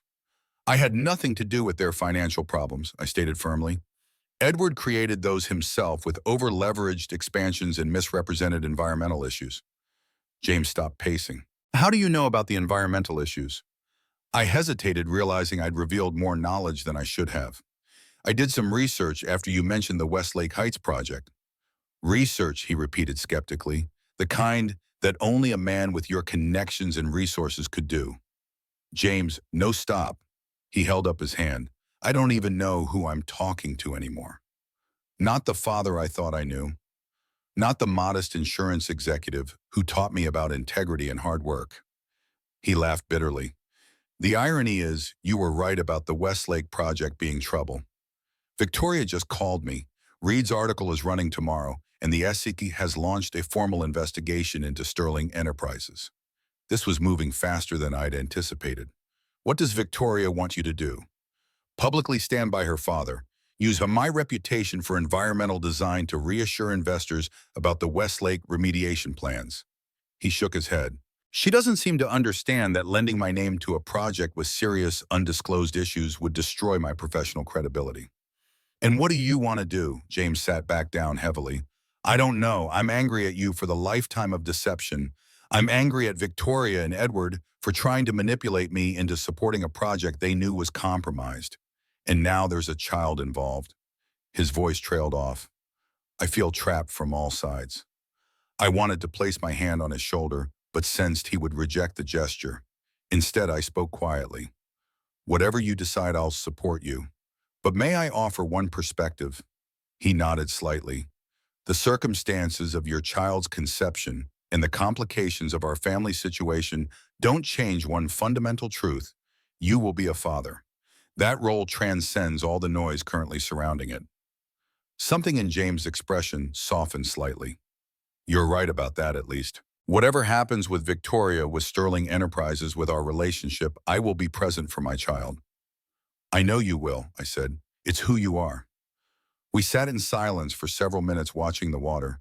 Finally, James stood. I need time to process all this, to figure out what to do about Victoria, about the baby, about Sterling Enterprises' requests. Of course. And Dad, don't do anything else. No more behind-the-scenes moves.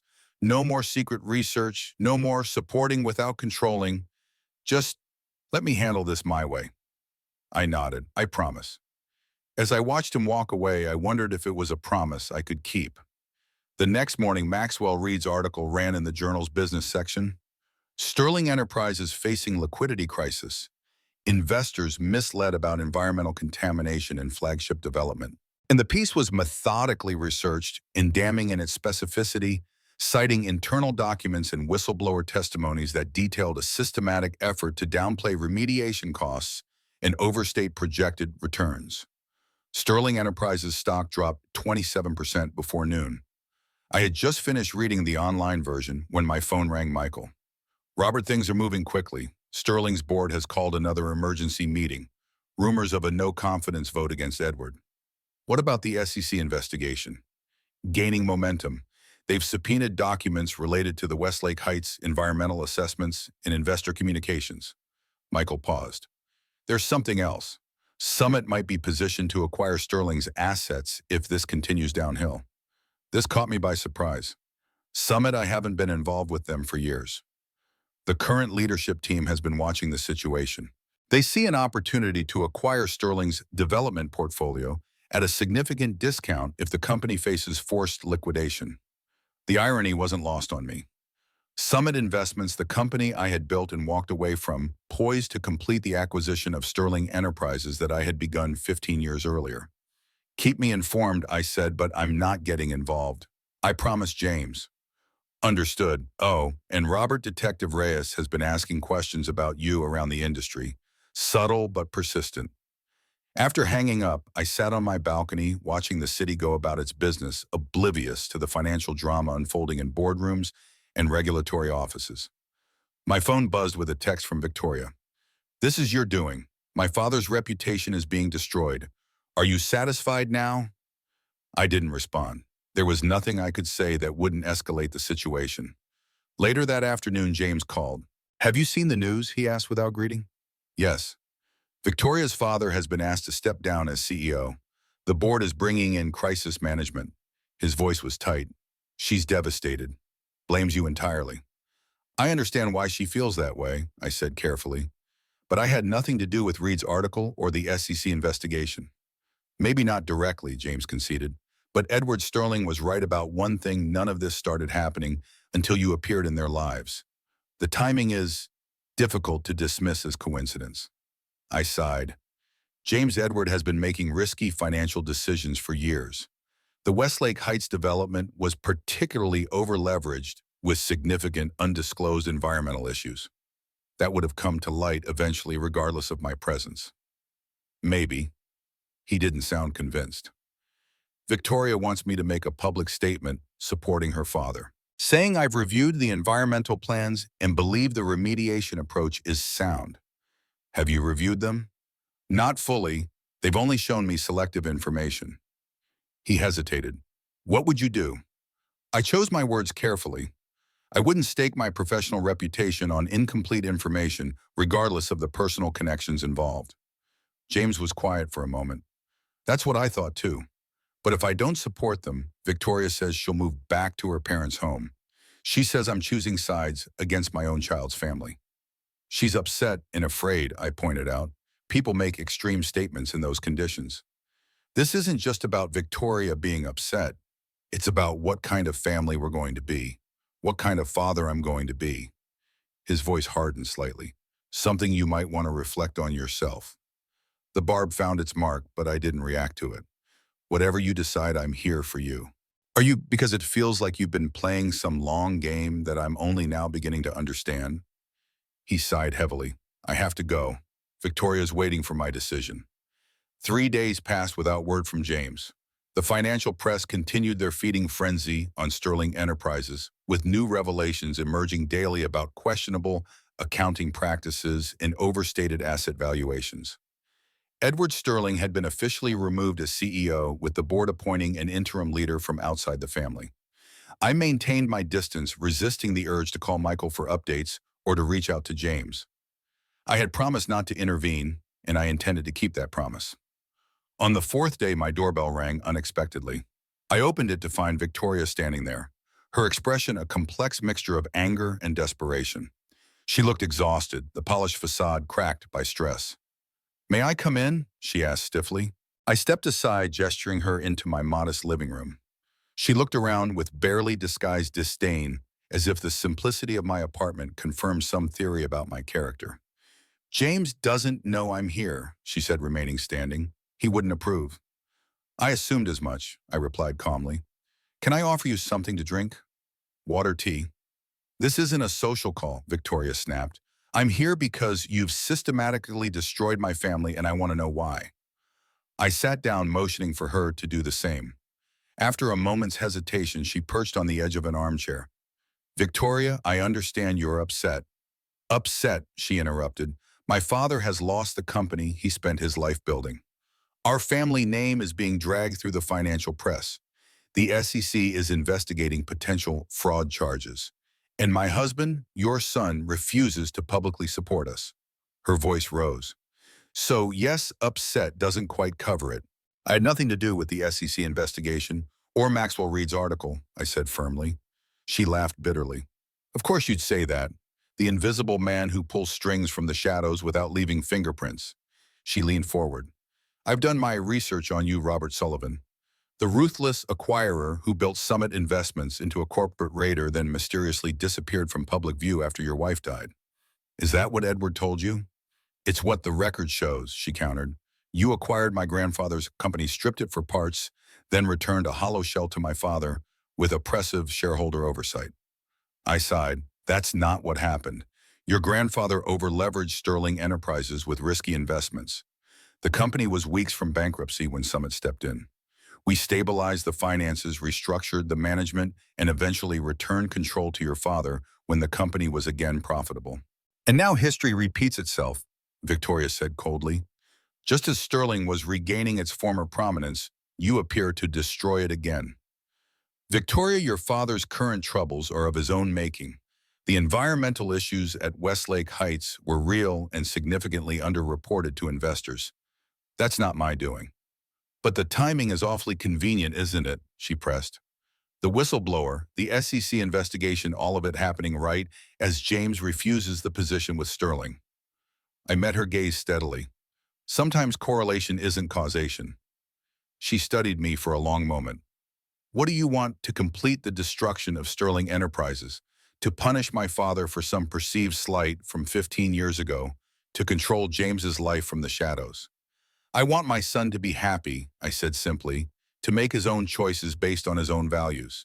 That's all I've ever wanted for him. And what about his child, my child? Victoria placed her hand protectively over her abdomen. Do you want your grandchild to be born into a family torn apart by your manipulations? The question struck deeper than she probably intended. I thought of Emily, of our shared vision for James's upbringing, of the values we had tried to instill. Of course not, I said quietly. I want that child to grow up in a loving home with parents who respect each other's choices. Victoria's expression softened almost imperceptibly. Then help us. Use your influence to stop this SEC witch hunt. Call off your financial journalist. Help restore Sterling Enterprises so there's something left for your grandchild to inherit. Doesn't work that way, I explained. I don't control the SE or the press, and even if I did, interfering in a legitimate investigation would be illegal. So you'll do nothing, she demanded. Watch as my family crumbles. I didn't say that. I considered my words carefully. Sterling Enterprises has valuable assets and projects despite its current troubles. With proper restructuring and transparent management, it could recover. Victoria's eyes narrowed. Restructuring under whose control? Yours? Not mine, I assured her. I'm truly retired from active business interests, but there are investment groups that specialize in corporate turnarounds. Like Summit Investments, she asked sharply. So she knew about Summit's potential interest. Possibly, though, that would be ironic given our history. Victoria stood abruptly. I didn't come here for vague promises of corporate restructuring. I came to appeal to your sense of family, to remind you that your actions or inactions affect not just Edward Sterling, but your own son and grandchild. I'm well aware of that, I said, standing as well, which is why I've kept my distance, allowing James to navigate the situation without my interference, as he requested. She moved toward the door, then paused. James hasn't been sleeping, barely eating. He's torn between his principles, his marriage, and his sense of betrayal over your lifetime of deception. Her voice hardened. Whatever game you're playing, remember that real people are suffering for it. Not just financial abstractions, but your actual family. After she left, I sat with Emily's watch in my hand, its steady ticking a counterpoint to my troubled thoughts. Victoria's visit had shaken me more than I cared to admit. Not her accusations, those were predictable extensions of Edward's persecution complex, but her description of James's suffering. I had tried to protect my son from the burdens of wealth and privilege, only to create a different kind of burden, one of secrets and withheld truths. And now, as he faced the prospect of fatherhood himself, the foundations of his understanding about his own father had been completely upended. My phone buzzed with a text from an unknown number. Mr. Sullivan, this is Detective Reyes. New developments in the Sterling investigation. Please call at your convenience. Before I could respond, another text arrived from James. Dad, we need to talk. I've made some decisions. Dinner at my place, 7 p.m. Victoria will be there. I texted back immediately, I'll be there. The invitation was unexpected but welcome. Perhaps James had found a path forward through this tangle of family history and present crisis. I called Detective Reyes, first curious about the new developments she mentioned. Mr. Sullivan, thank you for returning my call, she said when she answered. Our investigation has uncovered something interesting. It appears the original whistleblower documents came from someone with intimate knowledge of Sterling's internal operations. That's not surprising, I commented. No, but this might be the document trail suggests the whistleblower may have been gathering evidence for months before coming forward, long before your son's marriage to Victoria Sterling. I processed this information. Why tell me this? Because it contradicts the narrative that Edward Sterling has been sharing with anyone who will listen, that you orchestrated his downfall as some form of delayed revenge. Her tone was professional, but held a hint of amusement. Our investigation indicates Sterling's problems are entirely self-inflicted and predated your reappearance in their lives. I appreciate the clarification, I said, though I'm still not clear why you're sharing investigative details with me. Let's call it professional courtesy, Detective Reyes replied, and perhaps a small apology for initially considering you a potential person of interest in the case. After hanging up, I felt a weight lift slightly. The official investigation had confirmed what I knew to be true. Edward's troubles were of his own making, not the result of any machinations on my part. At precisely 7 p.m., I knocked on James and Victoria's door. James answered, looking tired but somehow more settled than when I'd last seen him. He greeted me with a brief hug, the first physical contact since the revelation of my past. Dad, come in. Victoria's finishing up in the kitchen. Their home, the elegant residence that had seemed like a statement of aspiration just weeks ago, now felt different. More lived in, less like a showpiece. Family photos had appeared on surfaces that had previously held only designer objects. A subtle shift, but noticeable. Victoria emerged from the kitchen, her expression guarded but civil. Robert, thank you for coming. Dinner will be ready in a few minutes. James guided me to the living room where we sat across from each other. I've been doing a lot of thinking, he began without preamble, about family, about values, about what kind of father I want to be. That's natural, I said. Impending parenthood tends to focus the mind. He nodded. I've been angry with you. For the deception, for the manipulation, or what felt like manipulation. But I've also been trying to understand your perspective. Why you and Mom made the choices you did. And and I still think you were wrong to keep the truth from me for so long, he said frankly. But I can appreciate the intention behind it. You wanted me to find my own path without the distortions that extreme wealth can create. The simple acknowledgement of my intentions, even with disagreement about the methods, felt like a significant healing. Victoria and I have been talking, James continued, really talking maybe for the first time since our wedding, about what matters to each of us, about the kind of family we want to build. Victoria appeared in the doorway. Dinner's ready, she announced. We can continue the conversation at the table. The dining room table was set simply without the elaborate presentation Victoria had favored for previous meals. The food was homemade a pasta dish that smelled delicious rather than catered. As we took our seats, I noticed a folder placed at the head of the table. I've made some decisions, James said as he served the pasta, about Sterling Enterprises, about my career, and about our family future. Victoria's expression was composed but held a new respect as she looked at her husband. I won't be joining Sterling Enterprises, James stated firmly, but I have proposed an alternative arrangement. He opened the folder and slid a document toward me. I've established an independent environmental engineering consulting firm with a specific focus on remediation of contaminated development sites. I scanned the business plan, impressed by its thoroughness. This is well thought out. My first client will be Sterling Enterprises, James continued. I'll help them address the Westlake Heights environmental issues transparently and effectively, but as an independent consultant rather than an employee. My professional reputation remains intact, and Sterling gets the expertise they need. Victoria spoke up. James's solution allows him to maintain his principles while still supporting the family business. It's a compromise we can both live with. The change in her tone was remarkable. Gone was the entitled demand, replaced by something approaching respect for James's position. There's more, James said. I've been in contact with several investment groups interested in Sterling's restructuring, including Summit Investments. He looked at me pointedly. Though I had no idea you were once the founder until recently. I've had no involvement with Summit for 7 years, I clarified. I know that now. But they're still interested in Sterling's underlying assets despite the current troubles. James took a deep breath. I've negotiated a potential restructuring plan that would preserve the Sterling name and significant family involvement while bringing in new capital and management expertise. Victoria added, my father is resistant, as you might imagine, but the board is interested and ultimately it's their decision now that he's been removed as CEO. I was genuinely impressed. You've been busy. James nodded.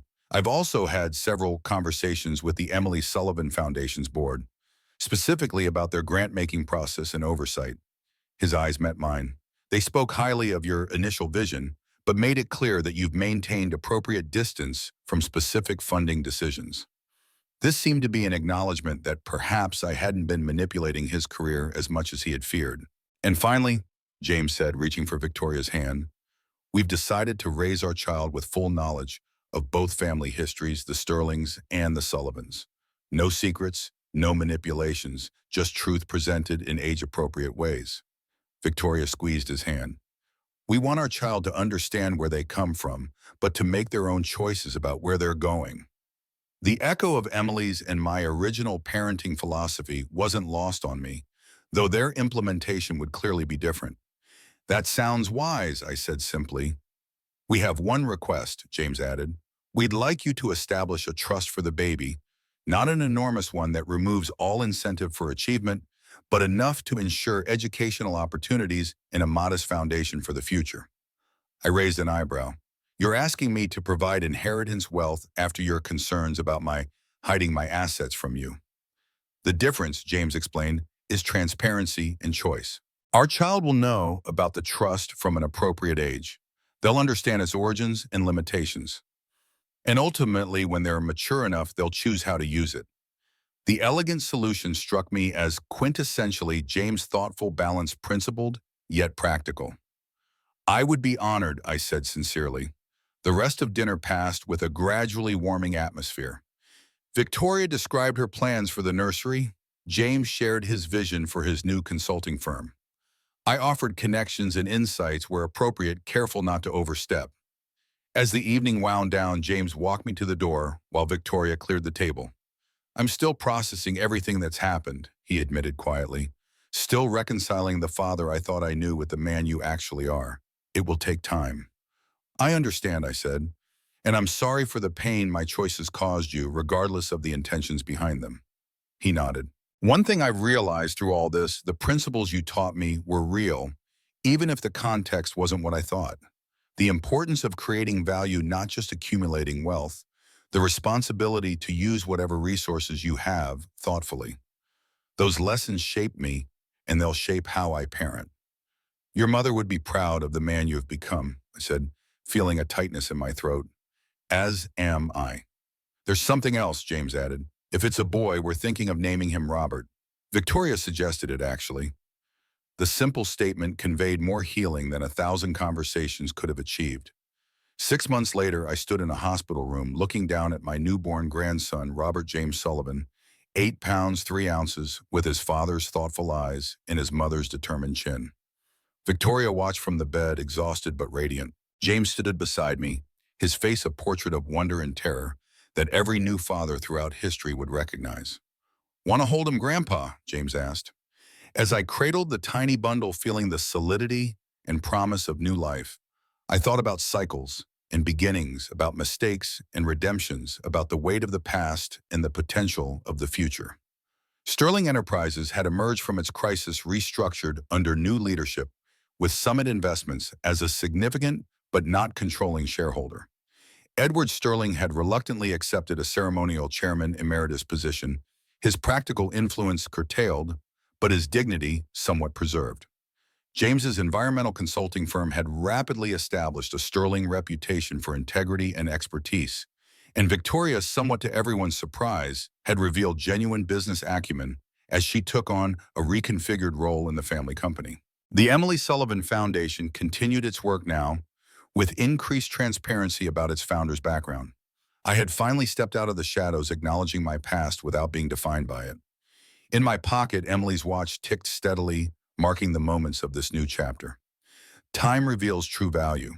Sometimes that revelation comes through crisis, sometimes through joy, sometimes through the simple passage of years. Little Robert yawned and nestled against my chest, unaware of the complex history that had led to his existence, unburdened by the weight of family legacies or financial empires. He would grow up knowing both privilege and responsibility, both opportunity and obligation. And most importantly, he would grow up knowing the truth about who he was, where he came from, and the infinite possibilities of who he might become. "He has your hands," I told James softly. "Builder's hands." James smiled, the last lingering shadows of resentment fading from his eyes. "Let's hope he builds something worthwhile with them." "With you as his father," I said. "I have no doubt he will." Victoria extended her hand toward me, a peace offering, an acknowledgement of the new reality we had all shaped together. "Family," she said simply. I took her hand, completing the circle that bound us now, not through deception or manipulation or revenge, but through the silent value of truth finally spoken, accepted, and transcended. As I handed little Robert back to his mother, I felt Emily's presence more strongly than I had in years. Not as a ghost or a memory, but as a continuation, a thread of love and intention that had survived death, deception, crisis, and revelation to find new expression in this perfect, hopeful moment. "Time reveals true value," I whispered to my grandson as he drifted toward sleep. "And your value, little one, is beyond measure."